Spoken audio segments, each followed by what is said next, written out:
C'est Place à l'info et notre question d'actu à présent avec Maxime Thomas. Les maladies professionnelles ne cessent d'augmenter, plus de 45 000 cas entre 2007 et 2008. Comment faire prévaloir vos droits si vous êtes atteint d'une maladie à cause de votre emploi? C'est ce que nous allons voir ensemble. Et tout d'abord, Maxime, qu'est-ce qu'une maladie professionnelle?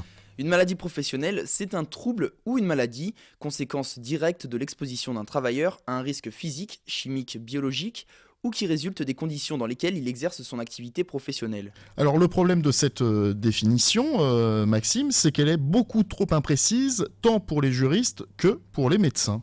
Et c'est pour cette raison que l'Institut national de recherche et de sécurité publie un guide des maladies professionnelles. Dans ce guide destiné aux médecins mais aussi aux salariés et aux employeurs, sont décrites sous forme de tableaux l'ensemble des maladies professionnelles reconnues par le régime général et le régime agricole. Alors on va prendre un exemple dans ce tableau pour le cancer broncho-pulmonaire provoqué par l'inhalation d'amiante. Alors dans le tableau, on retrouvera déjà une première colonne où sera désignée la maladie, en l'occurrence le cancer broncho-pulmonaire. Il y aura ensuite une deuxième où sera indiqué le délai de prise en charge. Alors pour le cancer broncho-pulmonaire, c'est 40 ans. Et dans une troisième liste, dans la troisième colonne, ça sera la liste des travaux susceptibles de provoquer cette maladie. Et là, ça sera un déroulé de toutes les expositions à l'amiante, avec Voilà. par exemple les travaux nécessitant l'utilisation d'amiante. Ouais, l'amiante en vrac. Alors il en va de même pour toutes les maladies. Néanmoins, il n'est pas nécessaire dans un premier temps d'aller fouiner dans ce guide, Dr Anne Delépine de l'INRS. Dans un premier temps, il faut que vous alliez voir votre médecin traitant et que votre médecin traitant identifie de quelle maladie vous souffrez.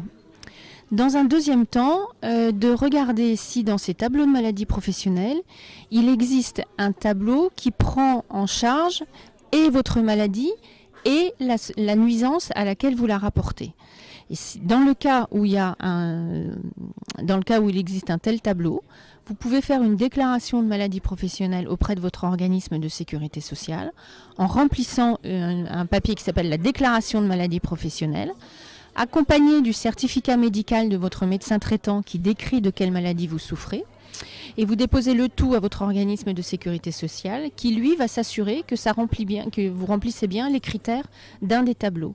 Et à ce moment-là, vous bénéficiez de ce qu'on appelle la présomption d'origine et vous avez une reconnaissance et une prise en charge au titre des maladies professionnelles.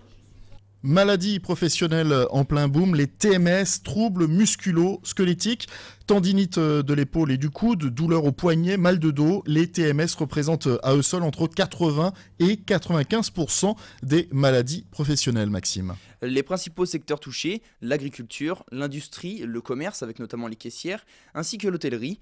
Des campagnes de sensibilisation sont régulièrement organisées car des changements de comportement pour les salariés ou des aménagements de l'employeur peuvent permettre de réduire ces TMS et leurs conséquences pour l'entreprise. Comme une baisse de performance et puis faire des économies à l'assurance maladie.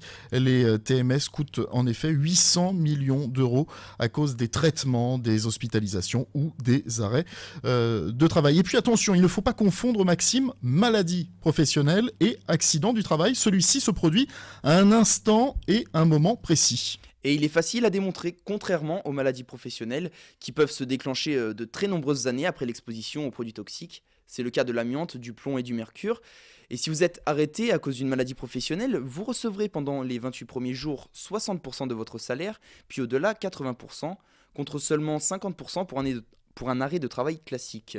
Enfin, si vous êtes victime, et c'est de plus en plus fréquent, d'un burn-out, c'est-à-dire d'un épuisement dû à votre profession, sachez que cette maladie n'est pas encore reconnue comme maladie professionnelle, Maxime. Oui, mais l'INRS travaille à ce sujet, et pour vous procurer ce guide, en tout cas, vous avez rendez-vous dans les caisses de retraite et de santé au travail, il y en a une par région. Merci beaucoup Maxime, Place à l'info continue, et n'oubliez pas, vous pouvez retrouver ces chroniques en vidéo sur notre site radio sensation.tv.